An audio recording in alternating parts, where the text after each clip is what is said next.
Hi, Chalk Squad, it's Dylan. From the grave, it's Andrew. From the grave? That's died. So dark. Okay. All right. Well, you know what's not dark? The episode you're about to listen to. Or maybe it is, because here's the deal. The episode you're about to listen to was originally a bonus episode of the show that was behind a paywall. And as part of such, it was not edited or censored or really anything.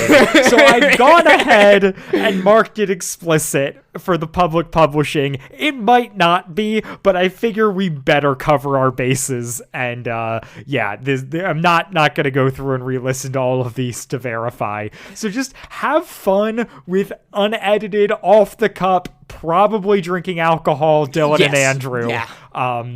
Because it was a joy to make. I hope it's a joy to listen to. Yep. So, anyways, enjoy this, guys.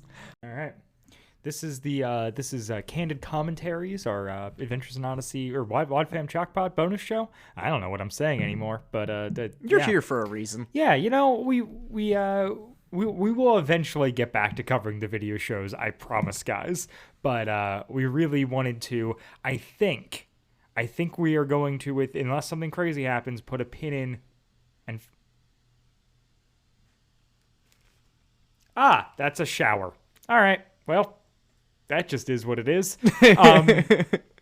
But yeah, we're going to finish both of the stories today, I think. I hope so. I've got 2 chapters left in mine. I have 4 in mine. So okay. So maybe not yours. Mm-hmm. Well, we'll maybe start out with one of mine and see how long that goes, and maybe we won't do it this time. Or no, wait. What if we start out with yours? Okay. And we see how many you make it in, and then I decide if I want to do just one or if I want to do 2. Because I could finish this off. I think I've got some other smaller ones bookmarked. Mm-hmm. But you wanna refresh for the listeners and for me where we're at with this story, Andrew? All right. So the story we're covering is Alicia's Adventures in Odyssey. No one can fight God. As fans will remember, this is a bit of a Marvel Cinematic Universe Adventures in Odyssey crossover where a sojourning Alicia develops supernatural powers by touching a magic rock in McAllister Park. So right, and she's having a crisis of faith. Like she doesn't believe now. Like didn't like the previous chapter end with her being like, I'm gonna kill God. Like I feel like it's gotten to that point a little bit. But there's all these other people who have different elements that they have powers for. Last sentence. When I fell asleep, I felt excited to start our plan and prove to God that I don't need him in my life. Okay, so all right. There you are. So I was pretty close. Not killing him, but certainly benching him. Time to sub out God. All right, Andrew. So chapter bring it 6, on. Plan to action. The next morning, I woke up very early, went out the room window, and met Mark at a certain place in the forest. According to plan, Mark would find me a great place for a secret hideout so I could build it and hardly anybody would notice it existed. Good morning, Master Alicia, Mark greeted me. I decided that place would be suitable for our upcoming secret hideout. We were in the middle of the forest and he pointed out a huge grass area surrounded by trees. I congratulated Mark and turned on my new powers. Spreading my powers across the open area, I set out the coordinates for the corners. Then I let it grow, like Frozen's Let It Go. In parentheses. Thank you for that, Alicia. From the ground and created a hideout that... Let it grow. Can't hold it back anymore. This is what the people came for. Let it grow. Let it grow. I don't need my God no more. The place was made of wood. Here I stand in McAllister Park. Let wit rage on. Oh no. I can't think of anything that rhymes with cold and is funny. Okay. Abort. The place was made of wood, and its chutes and ladders made of strong vines. Mark was so shocked he became speechless. Both of us went under the playground to go inside. Right, she created herself a boy. Oh, that's right. That's yes, who we Mark did is. miss that. That's why she called him Master. I forgot she animated dirt. Right, yes. She breathed life into dirt herself. Uh-huh. Okay, cool. Wow. How did that part slip my brain? I was too concerned about the elementals. Our hideout included a living room with plant-made furniture, a kitchen, actually a garden providing fruits and vegetables, a bedroom, an office, a watchtower big enough to pretend to be a pirate on a ship, and a basement large enough to fit everybody in Odyssey, including the kids. Didn't think everybody in Odyssey would exclude the kids, but thank you for clarifying. That's a big basement. Yeah, it's a very or big it's a smaller basement. town than we've been expecting. Finally, we met again on the watchtower built on top of the playground/hideout. We talked about the pros and cons of the hideout. Nevertheless, both of us were satisfied with the results. Mark had a worry, though. Master, what if one of those kids decides to start walking around in these woods and finds the hideout? I thought for a moment. Don't worry, I got this one, I told him. Both of us went outside the hideout area, and I used my powers on the hideout territory. The earth underneath the hideout opened up, but the hideout's roots prevented itself from falling in. Then I had the hideout slowly move itself underground through the open earth, almost like the planet was neatly swallowing my project. Then I closed the earth back up so it looked like the hideout never existed. Now, whenever Mark or I want to go to the hideout, the magical energy from the territory will identify us and our requests and grow the hideout out of its spot and then swallow it back up when we leave the territory. Wow. Okay. That's impressive. That is And impressive. thoroughly explained. Mark was so shocked from what he saw, he turned to me and asked, "Are you a god?" "Maybe. Who knows?" I responded. Honestly, I grew greedy over what Mark had asked me and how I answered. I began to think myself, am I a god? With these powers, I can become a god.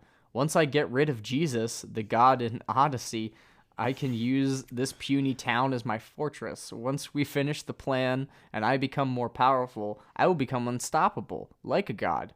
Only a god can fight God. Once I become a god, I can defeat Jesus once and for all. Keep it that way, and I will rule the planet for the rest of eternity. Ah ha ha ha ha ha ha ha ha ha! Double exclamation point.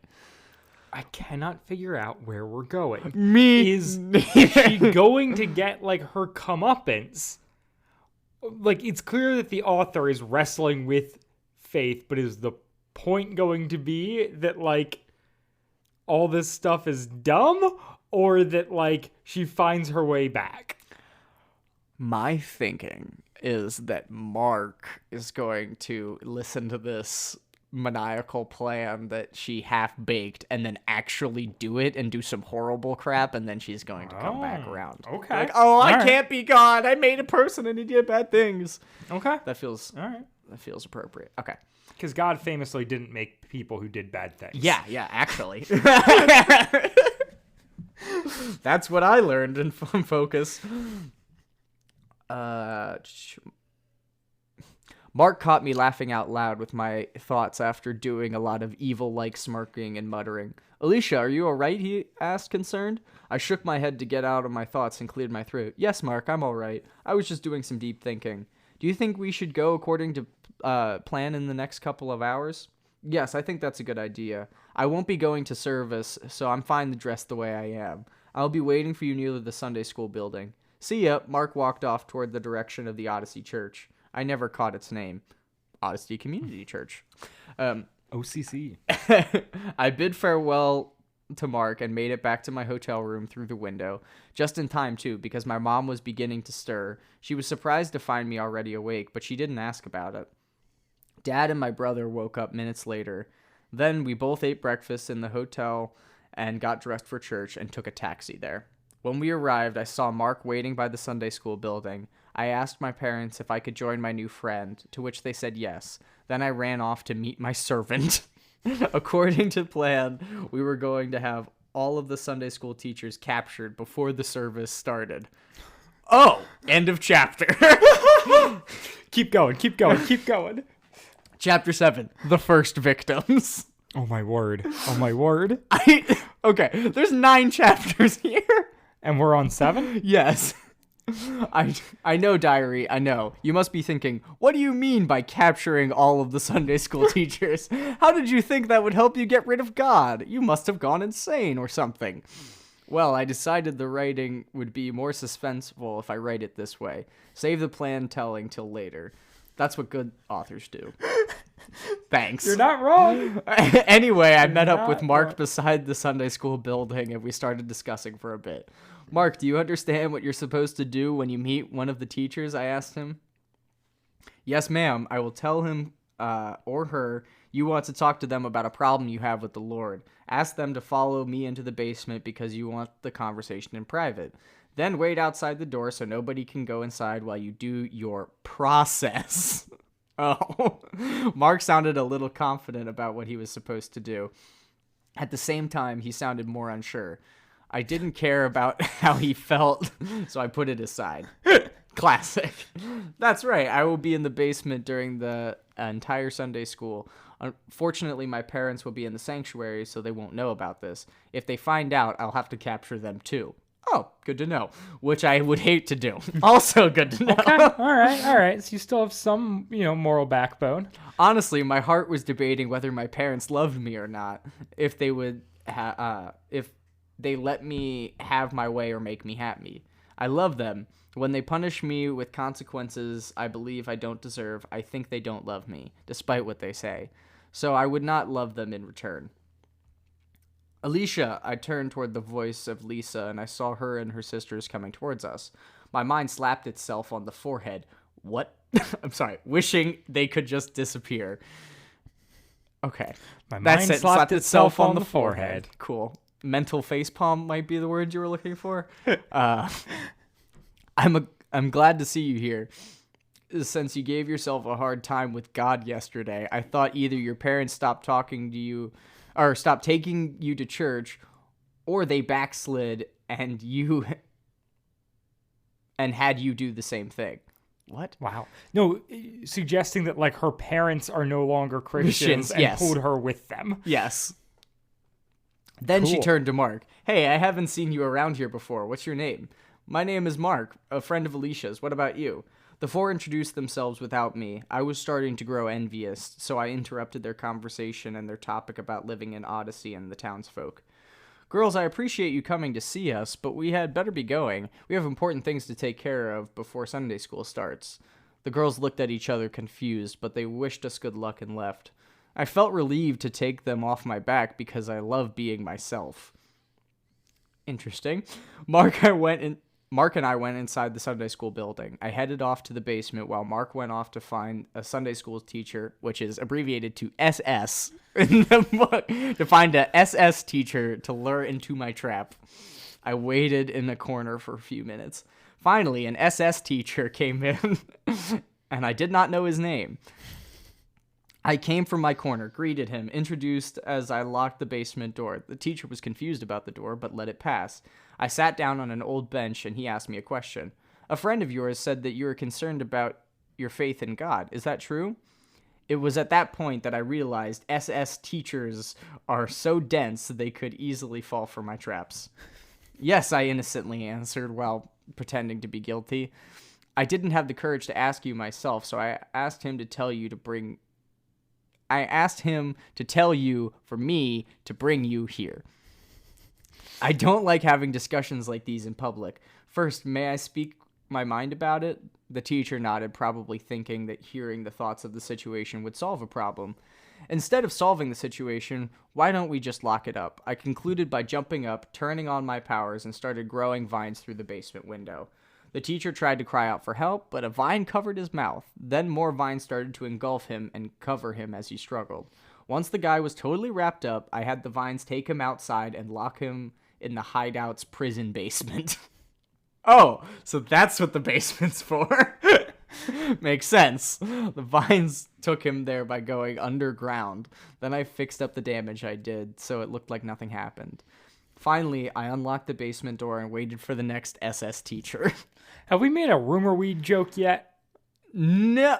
Maybe? I don't know. It's been a while since we've recorded this. I'm definitely getting some strong rumor weed vibes. Also, the SS teacher is my favorite boat. It's my favorite ship. Thanks. At last, all the Sunday school teachers had been taken care of, and I met up with Mark, congratulated him, and started to do the same thing with the pastor. We agreed to do it after the morning service, so it wouldn't be so obvious, and I could use it as a quiet warning to those adults who have a strong belief about Jesus. For some reason, Mark appreciated my congrats, but felt guilty over what cause he had allowed.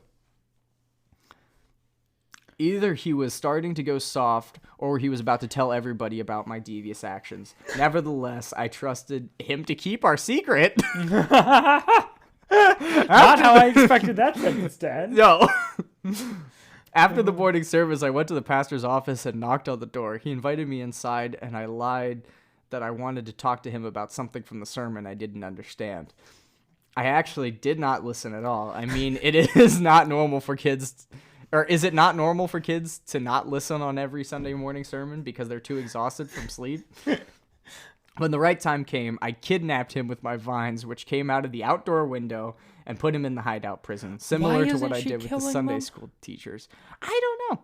Maybe they're gonna be released. Maybe she's coming back around. Maybe she's the fact gonna, that they're not dead. Plant brainwash them. But I think they're not dead. I think she will come back to them. I doubt that Alicia wrote herself into the story to make herself the villain. I don't know what she's working through, man. I'm here for it. I'm enjoying it.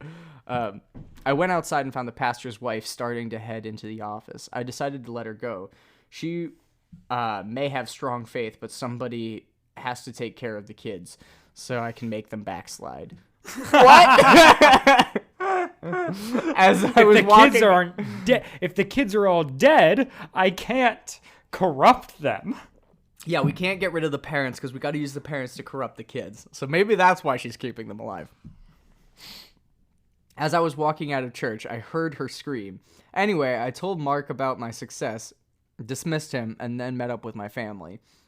We had a fun afternoon with games and stuff, but I was feeling bored. I was bored until it was time for the evening service. The assistant pastor told the congregation about the pastor's disappearance and read a note I left for the pastor's wife. Then he preached his sermon. You see, I had a plant write the note so my handwriting wouldn't be recognizable. It read, "To whom it may concern, I have kidnapped the pastor and all of the Sunday school teachers, including the Sunday school board." What? This is a warning to all of you adults. If you don't give up your belief in Jesus and quit teaching your kids about him, I will come and get you. I will make you disappear like your friends and force you to give up your beliefs. Long live the devil. Gaia Evergreen. What? I felt amazing. I felt proud of the secret name I gave myself. Gaia is a goddess who created the land of our planet in Greek mythology. Mm-hmm. Evergreen is my way of saying that I can... Literally the earth. Yeah. I can make plants grow green forever and never let them die. You know, forever green. This evening service was long and boring as usual. I again didn't listen to the preaching. That time, it was my way of showing my parents I disapprove of having church. They showed me pretty well they were disappointed in me, but I didn't care. When I went to bed that night, I grew confident about my powers and excited about the plan of kidnapping every Christian adult believer who remains true to Jesus. That way I could make the kids think God didn't care about their welfare and hopefully persuade them to backslide. As long as everything went according to plan, nothing could stop me. End of chapter. Wow. All right. You want me to do mine then? Sure. We got two more chapters, Spreading Disarray, and the final level. Okay. So we can save that for next week. Yeah, that's what I'm thinking. I'm thinking we finish off yours later this week, or later this month. We'll see how we do with mine. So recap this episode, or this is the watch story is called Just a Watch. Yeah. And the whole idea is there's this secret watch that I don't know does stuff maybe. And last episode it happened like there was alternate reality dreams in which it was not Whit and Connie, but it was John and Constance. That's right. And they were running through all the stuff. Yeah, and there was a sonic screwdriver. Yeah. Oh! How could I forget? Yep. How could I forget? There was a sonic screwdriver, and there was like... They were running through like various like hospital corridors or something. Yeah. It's a weird one. And Connie and Jason are together in this one. Mm-hmm. And also Jason is like working a case at the moment. And Yes. here we go. Jason sat at the counter, a donut in one hand, the morning newspaper in the other. He sighed, tossing it down. There's just never anything interesting in Odyssey's papers, just ads, events, and the odd interview. Ding! Jason looked from his position at the counter. Hey, Dad, Jason greeted his father with a smile and then took a bite of greasy deep-fried bagel he was holding. Deep fried bagel? Deep-fried bagel. Okay, so all bagels are fried. Correct. This is a refried bagel. My guess is right that this bagel is breaded. You never wanted breaded bread? I can't say that that's something that's popped up. Oh, the other thing to mention is Whit and Connie were like sharing dreams last episode as well. Yes, they were sharing dreams.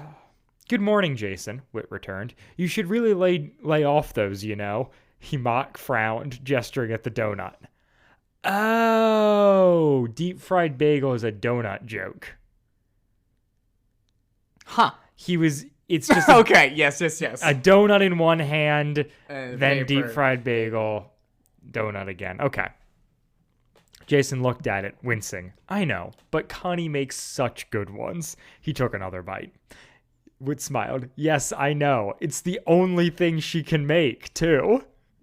That's kind of hot. They laughed together as the bell rang. Here she comes.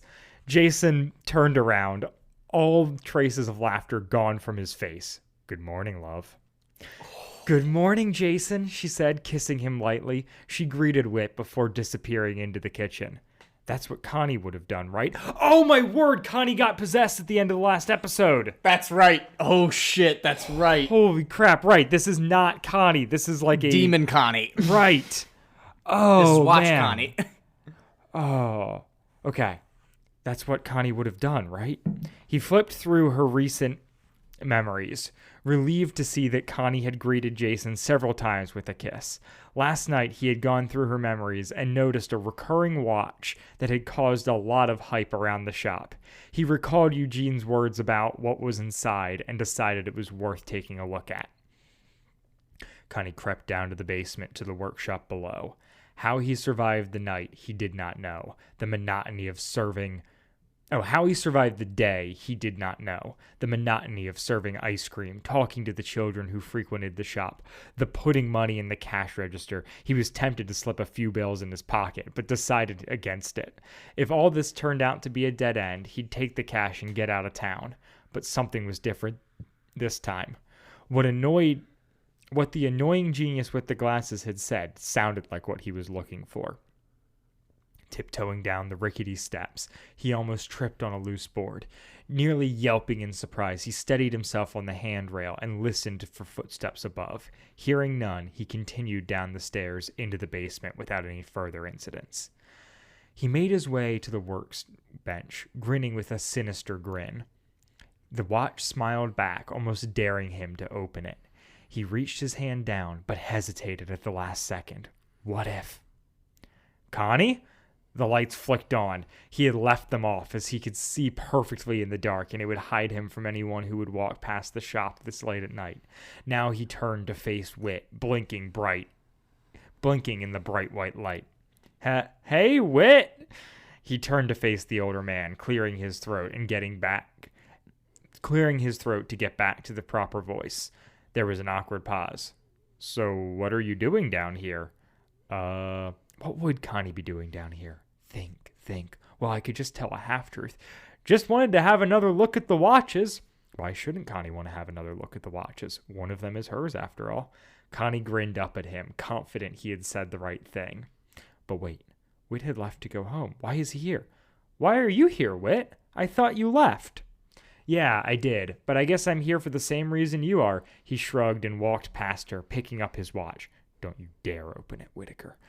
Whit fiddled with the timepiece for a moment, then looked at Connie. Are you all right, Con? You haven't seemed like yourself this past week. Yeah, I'm fine. What makes you say that? You've just seemed slightly distant, like you're having problems outside of work. Are you and Jason okay? Seriously? Yes, there are no problems between Jason and I, Whit. I love him. You know that. Ugh. Whit smiled, relieved. He was so happy that Jason had finally settled down and started a relationship. With Connie, of all people. Whit considered it a match made in heaven. Not that he told anyone that, of course. And he would hate to see anything happen to the cutest couple in Odyssey. Sometimes he had to punch something to get rid of these shippy feelings, like he was feeling right now. The shippy feelings. I love shippy feelings. Also, not cuter than Eugene and Katrina. Come on now. No, I agree. Or Trent and Mandy. Yeah. He shook his head, bringing himself back to the present. Is there anything else wrong? If only you knew, Whitaker. Nope, nothing at all. He must have said that enough like Connie, because that was all it took to temporarily convince Whit. Actually, something was wrong. He could feel this body weakening. It's a shame, really. He could only spend so much time hiding in a body before the body would start to shut down. Normally, he'd use it up, then jump out before it died, leaving the body to be found several hours or days later. But not this time. This was too promising. John, Constance shrieked, holding a TARDIS controller for dear life. We're going to crash. John ran around the console, pressing buttons, pulling levers, and spinning dials. I'm doing everything I can, he cried. Hold on. I am. He pulled the lever, then stopped. That was it. The TARDIS was out of control, and it indeed looked like they were going to crash. Constance looked at him. He pulled her to himself. I don't know where we'll end up, but it'll be all right, he said, trying to comfort him. She attempted to smile, as long as it's not on Scarrow. He laughed. Yes, he started, but was cut off when the TARDIS made impact with the ground. They were thrown to the floor, water seeped from the ceiling. John, yeah, Con? Why is the pool upstairs again? Sorry. They shakily got to their feet, and John took a look at the monitor. The atmosphere looks good, so at least it's habit. John stopped. No. Please no. What, John? Constance came and looked over his shoulder. We're on Earth. 1923. She whacked him playfully on the arm. That's not so bad. He turned to look at her. Yes, but they have a very rudimentary understanding of aliens, like ourselves. First of all, they wouldn't have the parts to fix the TARDIS, which was emitting a concerning amount of smokes and sparks, for at least 100 years. And second of all, if they found out about us... Wait, what year did they land? 1923. Oh, so next year we'll have TARDIS parts. Nice. That's exciting. Yeah. Good to know. Invest now. Second of all, if they found out about us and our alienness, they would most likely hold us captive and run horrific tests on us. Constance huffed. They can't all be like that. Yes, they can. And they are. He walked away, but she followed. Okay, bad humans aside, I'm starving. She tugged at his sleeve, just like his daughter. The memories of events from the previous day hit him like Rassilon's staff when he was late for a time council meeting. The time war, he stuttered, slumping over. How could he have forgotten? His wife, his parents, his children, gone. Constance covered her mouth and let out a strangled sob. She had no family, but they were her people. We abandoned them, she sobbed, and John pulled her into a hug. There was nothing we could have done, he said, for her assurance as well as his. There could have been a way. We're Time Lords. There's always a way. He smiled sadly. Not this time. They stayed in the TARDIS for several weeks, doing nothing but mourning their beloved home. When the Daleks attacked, they had been off-planet, and when they had returned, they couldn't land. The planet was already time-locked, and all they could feel was guilt that they had not been there to help. That's the end of the chapter. Wow. Interesting. Uh-huh. That is a hard... I'm really hoping they tie together the Doctor Who plotline and the Odyssey plotline. Very Doctor Who. Incredibly Doctor Who. Like, we got an inkling previously, but now it is... Full on. There's Daleks and everything. Yeah. Huh. Yeah. Huh. I'm curious to see where they go with this. I know. I really am, too. But, we'll have to wait until next time. You guys are going to have to wait and find out. All right. Thanks for listening to Candid Commentaries. More fanfic next time. I promise we aren't fully a fanfic show, but boy is it fun. It's so fun. It's so fun. And if you don't like it, that's fine. Just, you gotta tell us, otherwise your opinion doesn't count. Right. Yeah. Tell us if there's stuff we Please. could do better. If there's stuff we could do worse, let us know. Yeah. All right. Bye, Bye, folks. guys. And I still have to press stop.